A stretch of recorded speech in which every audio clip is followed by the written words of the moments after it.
Okay, let's go. Hello, welcome to my rather small Bushwick apartment that is always this clean. It always looks this good. I did not clean it for this video. My name is Erin Weaver. I am the Director of Audience Development for Group 9 Media, and I'm going to spend my session talking about IGTV, which, when I started writing this presentation, I could say as Instagram's newest feature, but thanks to Reels, that's no longer true. So I think that makes it even more interesting. We're gonna talk about IGTV, how it fits into the larger picture of Instagram, and what you should be doing on that platform while also thinking about Reels, feed, stories. So let's get into it. In this presentation, I always like to know where we're going. So I'm gonna be covering first a little intro of myself, Group 9, what we do, our social media philosophy, and then I'm gonna talk about, like I said, Instagram's 4 main features: stories, feed, Reels, IGTV, before honing in on IGTV specifically, understanding how it fits into that broader picture of your Instagram strategy, and then how to build that IGTV strategy and how to win on it. And then I'm gonna share some examples of what the brands at Group 9 have been doing. So if you don't know, Group 9 is a family of brands. It includes PopSugar, Thrillist, The Dodo, Seeker, and now this. Each brand covers pretty distinct and different categories, which is, I think, really interesting. It allows us to be in a lot of different spaces. And I sit at the center. My team is the audience development team. So we are the insights for the entire company. We help all of the brands kind of cross-communicate and figure out what is working platform-wide, and having 5 really distinct brands allows us to be pretty insightful about what's working on each platform, across, Facebook, Insta, Twitter, Snap, and then all of the other websites, various channels that you can distribute your content on. We kind of cover everything. Within my team, we have a team that focuses on research, so more like forward thinking.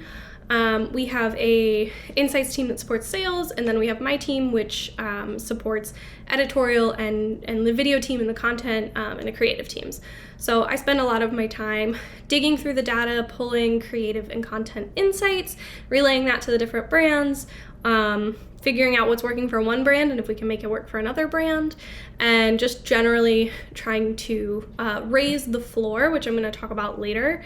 But in general, our approach to social media is that virality is not a strategy. You can't count on having 1 or 2 posts blow up and elevate your whole brand.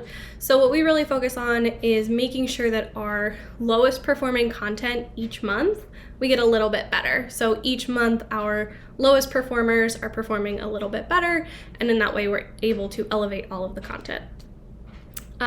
So that's Group 9. We are the #1 digital publisher according to Nielsen in the US, across all things digital, which is very exciting. It's very cool to work for such a large brand, like I said. And let's talk about Instagram.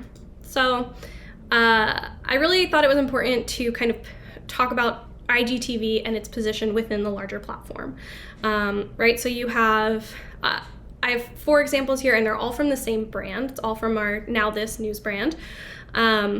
But they're the 4 different platforms, and so you can see how different the content looks depending on the platform within Instagram, which is its own platform. So there's obviously in-feed. That's when you open up the home screen and you start scrolling. That includes anything that is going to live on your profile forever. So we kind of think of in-feed content as bite-sized because it has to be under 60 seconds for a video, and the attention span in feed is pretty short. People get in that scrolling habit and they tend to just scroll, maybe comment, keep scrolling. So it's content that can be consumed really quickly, but that we want to live forever. It obviously can be shoppable, which is a great new feature if that's applicable to your brands. I think it's something a lot of publishers are starting to experiment with, especially in the affiliate capacity. But it's quick, and it's also a great way to preview other content. So with the launch of Reels, now you can preview your IGTV for up to 15 seconds, and you can preview your full Reels content. These are great ways to bring people from kind of the most familiar part of Instagram, that infinite scroll feed, into these other channels. So it's a great way to kind of yank people out of that scroll behavior into a longer video if you can hook their attention and get them into IGTV. Obviously, it's a great way if you've got a really fun video to hook people and bring them into Reels. But that's kind of what we think of as feed, is it's the quick stuff and it's also the previews for the other content that exists on the platform. IG Stories is also quick and fun content, but should be made in app or styled to kind of look like it's made in app. So you can see now this example has a host. It was clearly made outside of the app, but then we kind of layer in like that creator tag, and it has that like sort of talk showy but also quick social vibe to it. And that's content obviously that only lives for 24 hours. So now this does a great daily show, which is perfect because it's content that's applicable to literally that day. It expires in 24 hours and then the next day we're on to the next one. So this is from today, which is the 17th when I'm recording this. Stories is also a great way to preview your feed content, your IG content, and your IG Reels content by using that promote on stories feature. So we also like to think of stories as a place where you can launch users to other platforms as well, same as with feed. Something that's interesting that we always keep top of mind is that the average Instagram user opens the app 40 times a day, which is a lot of chances to get in front of people. And so we make sure that we're publishing on every single one of these platforms, this feed, stories, Reels, IGTV, to make sure that wherever users come in, whatever their point of entry, there's always fresh content for them to consume, because 40 times is a lot.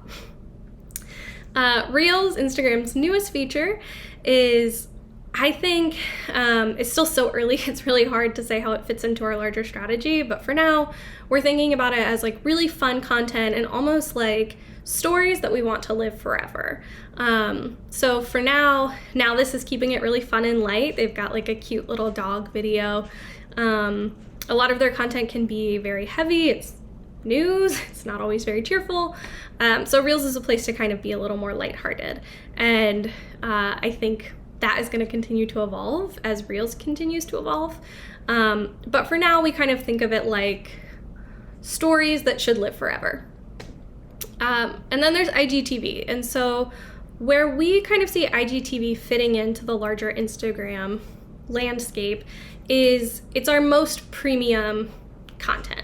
And we have longer form in quotes here because we don't want it to be super long. I'll talk a little bit later about best practices. But we do kind of think of it as a little bit more elevated than things in feed because you have more time to tell a longer story. And you do have that 15-second preview function where you can tease it in IG feed. And so we think that it's kind of a place to stretch out a story, be a little more comprehensive, be a little more informative. As long as you've kind of hooked your viewer in that first 15 seconds, in theory, they should stick around for at least most of it, especially if they have to migrate from feed to IGTV viewer. So we keep it right now as a place for our highest quality content. We kind of think of it like premium Instagram. So each format serves a purpose.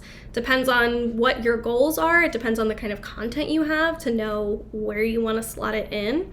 But for us, we kind of think of IGTV as like the peak of the juiciest, most meaty IG content that we produce. A very big part of our strategy is to think like users. So everyone who creates content for the different platforms within Group 9, everyone on my team and the social teams, we're all power users of every platform. And this seems really obvious, but one of the best pieces of advice I can give is to spend a lot of time on a platform that you're thinking about. If you're trying to build your Instagram audience, spend a lot of time on Instagram. When you're creating content or distributing content, think about it from a user perspective. What is the value added? Why should someone stop and look at this amidst all of the noise on the platform? Why do people care about this story? what emotion am I trying to evoke from my audience? How am I going to make them care about this and stop and pay attention and engage with me and my content over everything else out there? So we kind of always go with that user first mentality, get really comfortable using the platform. And that's also how we've kind of developed our understanding of each of these 4 segments of Instagram, and where IGTV specifically fits into that is just by observing our own behaviors. And I watch the longest videos on IGTV, partially because it allows me to watch videos that are longer than 60 seconds, but also because it takes up the full screen and it doesn't nudge me along into the next piece of content the way that a vertical video like stories or reels would do. So some IGTV best practices, just kind of the basics that we try to adhere to. It's really hard to make universal rules for the purposes of something like this, where I'm speaking to a large audience. It's also really hard to make universal rules for 5 very distinct brands with different strengths and different interests, and different team sizes and bandwidths and all of that. So I've kind of boiled it down to the 3 things we always try to think about. Which is make your content work for the platform. Don't make the platform work for your content. This is really important because there's so much noise on Instagram. There are so many places to consume content, so many people to follow. It's a mix of people you do follow and people the algorithm thinks you might want to follow, things your friends have shared, things brands have shared, brands advertising to you. It's just a really chaotic landscape, and you're already competing against so much that one of the worst things you can do is kind of jam your content in where it's not a natural fit. The easiest example of this is like running horizontal or sideways video on IGTV. If you're asking a user to stop and watch your content and care about your content and engage with it and rotate their phone to watch it, you're asking so much more of your viewer than someone who's naturally throwing in short, quick, optimized content. It just gives people a reason to tune away. And again, it's that think like users. I don't watch videos if they're sideways. I have other things that I would rather be doing. Even if it's that horizontal and you're not asking to flip, it's still really, really small on my screen because my screen is like this and then your video is right here. It just makes it hard. It's a hard viewer experience to care about it when I'm like squinting. So we always say publish vertical video, especially for IGTV. Square video is kind of a good shortcut, and the nice thing about that is that you can also run square video on your IG feed, so then it can serve a couple purposes. Burn the text on screen if there are people talking, if there are subtitles. A lot of people use all of Instagram with the sound off, and you don't want to isolate viewers and make people tune out just because they don't know what the people in your video are saying because you didn't burn the text on. That is something that I know is a time suck and a lot of people don't like doing, but I think it really genuinely does make a difference, and we do see that when we burn things on, we get longer retention. For length, this is a tricky one because it does really depend on the content, but I would say we generally aim for like 2 to 5 minutes. You really don't want to go longer than 5 minutes. We start to see really, really big drops in retention. Even a minute and a half, like if that's all you need to tell the story that you're trying to tell in the video, that's totally fine. I think 2 minutes, 3 minutes is really good. Can be longer if it's very, very visual and very engaging, but just be mindful in your analytics. You can always swipe up to see that retention curve, and you will see that hockey stick. It's always going to happen. People are always going to drop off right away. What you really want to look at is how much are you retaining people after that. I would say a retention rate that we don't like to see is like 3 to 5%. That's pretty tough. If we can get over 10 to 15 or 20% retention, then we feel like it was a good video that engaged, 1 in 5 viewers, and that's pretty good. It is, like I said, really hard to get people to just watch for a long time because it is a fast platform and people have short attention spans. I have a short attention span. So just be mindful and aim for whatever you feel like is enough to tell the story, but tell it quickly, be very engaging, and try not to go over 5 minutes because that's when we really see low performance. The other best practice rule is use all the tools the platform provides. So this is actually true for every aspect of Instagram. They want you to use the platform. They want you to use the tools that are there.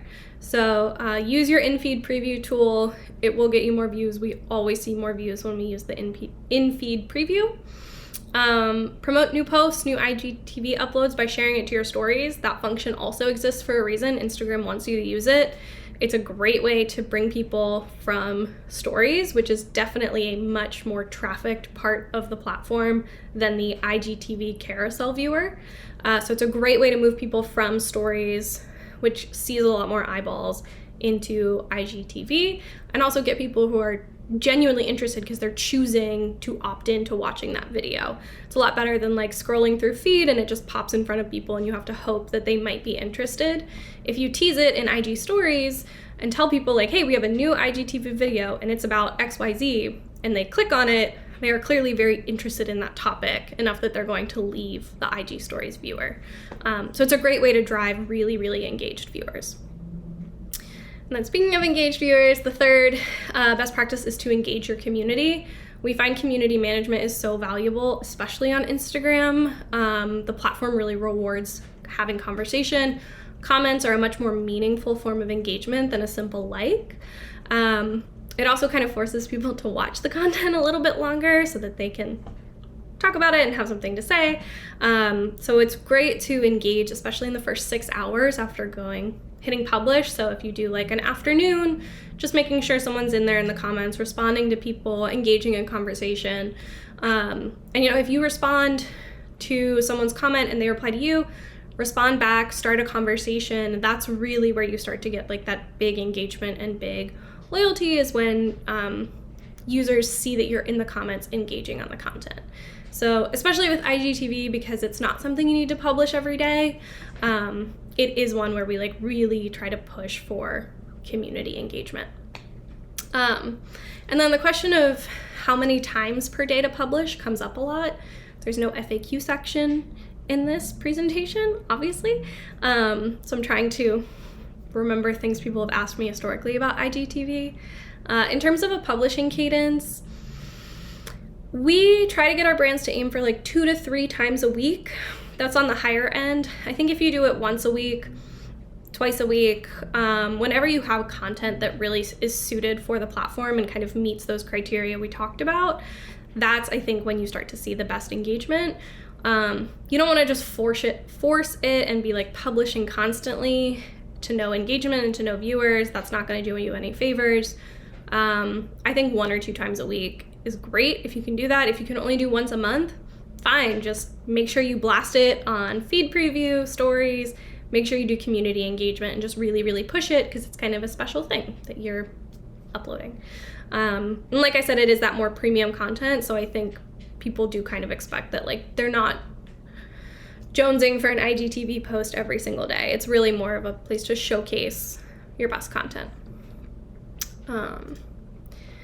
So taking those best practices, taking the thought process of thinking like users, how to build generally an Instagram strategy. Whenever I give presentations, I like to always make sure there's 1 or 2 slides that you can screenshot and take away and take to your next meeting and actively use. And hopefully the best practices slide and this slide will do that. So I think this is a really helpful slide. I hope you do too. The kind of 3 pillars of identifying what you need to identify in order to start building a comprehensive Instagram strategy. Obviously, this applies to IGTV. I think it can apply to the platform in general, or even multiple platforms. But this is what we do at Group 9. So we first identify the audience we have. What are their behaviors? What are they doing? What are they not doing? We use all of the data at our disposal to understand how they engage, when and why they engage, what the audience demographic is, where they live, what other accounts they might be following. We try to kind of glean as much as we can from their behavior. And then from there, having identified the audience, we also identify our goals. So what we want out of the platform and what we want out of the audience. So we identify the end result and then build towards it. So if you're looking to grow, if you want more followers, the first thing you need to do is dive into your data and figure out when, how, where, and why you get more followers. And then build out a strategy to do the things that drive followers more often. So maybe you have a franchise that your viewers really love. Maybe you have like an on-air host that whenever that host is there, they bring in their audience and it grows. Could really be anything. Just figure out what that thing is and bake in a strategy to do more of it to get what you want. If you want more video views, figure out what people are watching, create more content like that. If you want more likes, figure out what kinds of content people like and are hitting the like button on, create more content like that. And then the third piece is to identify that current audience, but also your ideal audience. Are they a match? Are they a mismatch? If they're a match, great, you're doing great. If there's a mismatch, if you want, as an example, Seeker, our science brand, has a very male-dominated audience, but they wanted to bring in a lot more female viewership. And so to do that, they partnered with some female STEM influencers, had them take over the account, had them kind of push, hey, follow Seeker, they make a lot of great content, just to try to diversify our audience a little bit. So if the audience isn't the exact audience you want, what you need to do is identify who and where that audience is. We tend to do that by just finding competitors that seem to have the audience set that we really want. And then figure out what they're doing and how they're appealing to that audience and how can we emulate that and try to convince that audience to come over and consume our content as well. And then build from there. So I think a great example of this is that in Seeker's quest to diversify and get more women consuming their content, they partnered with Shawn Johnson, the former Olympic gymnast, and also new mother, to do a series called Seeker Baby, which was all about the science of babies and newborns and explain different aspects of babyhood. And it worked out great. It brought in 1.5 million female viewers that previously Seeker didn't really have access to, because Shawn pushed it and she has a huge female audience. And Seeker had never done something like baby content before. They were really new to getting into health and biology content in general. They usually do a lot of science, like space science. So it was something new for them. It was something new for Shawn. And I think both accounts really benefited from that by identifying what they wanted and then creating content that would appeal to that audience while still being true to their brand. So that's kind of the idea. Hopefully this is helpful in your own Instagram strategy. I don't know where or how within this presentation, but I'm going to include my email if you have any questions. We can chat one-on-one. You can always email me. I'd be happy to try to help make this presentation make sense in, your personal cases. Some examples of Group 9 IGTV wins. We just talked about Seeker Baby. It got 1.7 million views for season 1 total on Instagram, and 1.5 million of those views were women. So it was kind of like exactly what Seeker was after, really helped them diversify their audience to get more women consuming their content.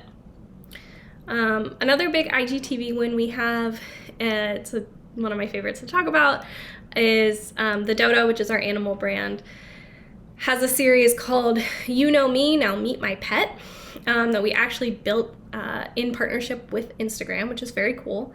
And we essentially went out and found Instagram influencers who didn't have famous pets, because there's a whole subgenre of Instagram that is just famous pets. So it wasn't that, it was famous people, and then we profiled their pets. Hence, You Know Me, Now Meet My Pet. And so this is a screenshot of Grace Helbig, who's one of my favorite YouTubers. That's her dog. We just wrapped season 2 and it got 13 million views on the platform. Obviously, partnering with celebrities is a great way to drive IGTV views. But I bring up these examples more to indicate that there is an audience out there. There are people consuming I'm not gonna say hours, but like minutes and minutes and minutes worth of IGTV content every day. And it is that more premium, high quality stuff. You know, it's kind of where you expect to see flashy names or interesting profiles or the science of colic for babies.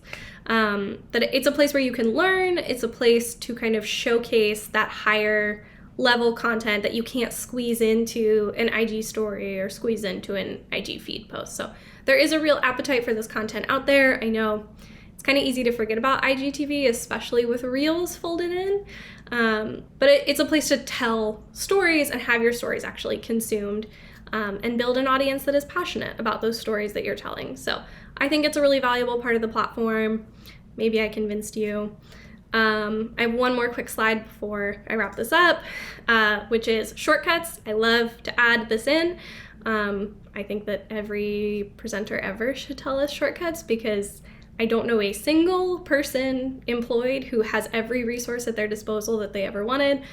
Maybe the people at Amazon Studios, but that's about it.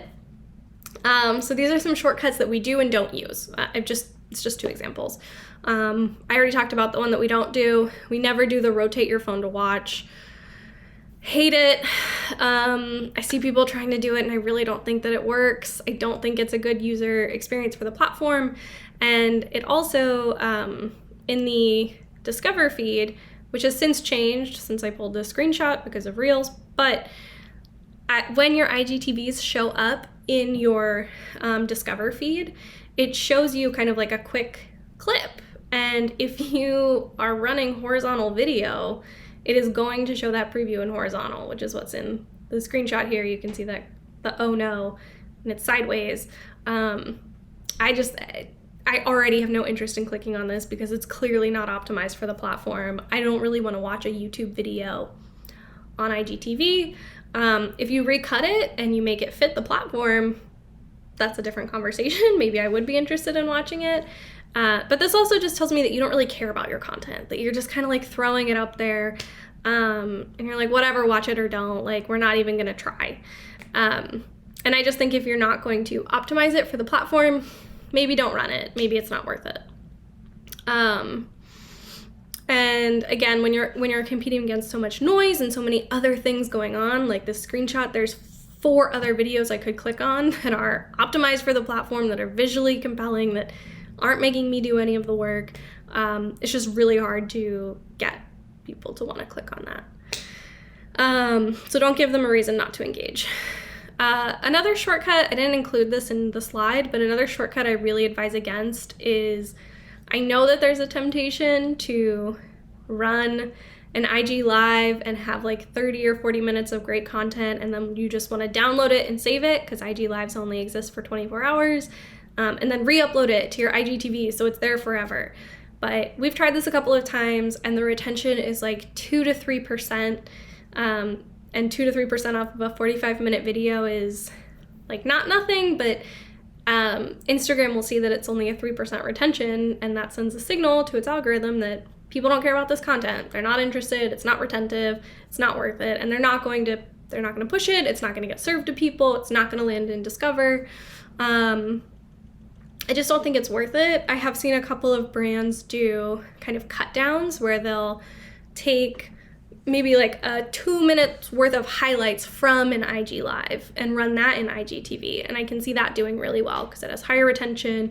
It is kind of like a in case you missed it, and you're still using that same footage with just like a little bit extra attention paid to it, and optimized for IGTV. So I think that that's a nice workaround, is if you want to kind of save your lives, go ahead and download them, recut them, kind of shorten it, and then go ahead and run it. The other shortcut that's absolutely okay to take is to repurpose your content for other platforms. So vertical video continues to take over all platforms. So there's now, IG stories, but also Snapchat stories, YouTube stories, Facebook stories. There's lots of places that you can put that content. I think stringing, a couple of stories posts together into an IGTV post can work if you pick up the cadence, throw some music on it. I think there's ways to make that work. I think you can absolutely run your IGTV content on Twitter for some extra views, or run a 10-second clip of it on IG stories, run that on your YouTube stories, run that on your Facebook stories. You can absolutely cross-pollinate across platforms. And if you also think that it didn't get enough attention the first time you uploaded it, whatever the piece is, I think it's totally fine to wait 6-ish weeks and then rerun it on the same platform. So you have an IGTV you really feel passionate about, you think it's gonna do well, it doesn't do well, maybe make a tweak to the opening, see if you can get it to be more teasy in the first 15 seconds, and rerun it and try it again in your in-feed preview. I think that's totally fine. There's so much content on the platform that people are not going to notice if you're repeating here and there. So that is a shortcut you can take, and 2 you shouldn't. That is all I have. I hope this was helpful. Again, my email will be somewhere.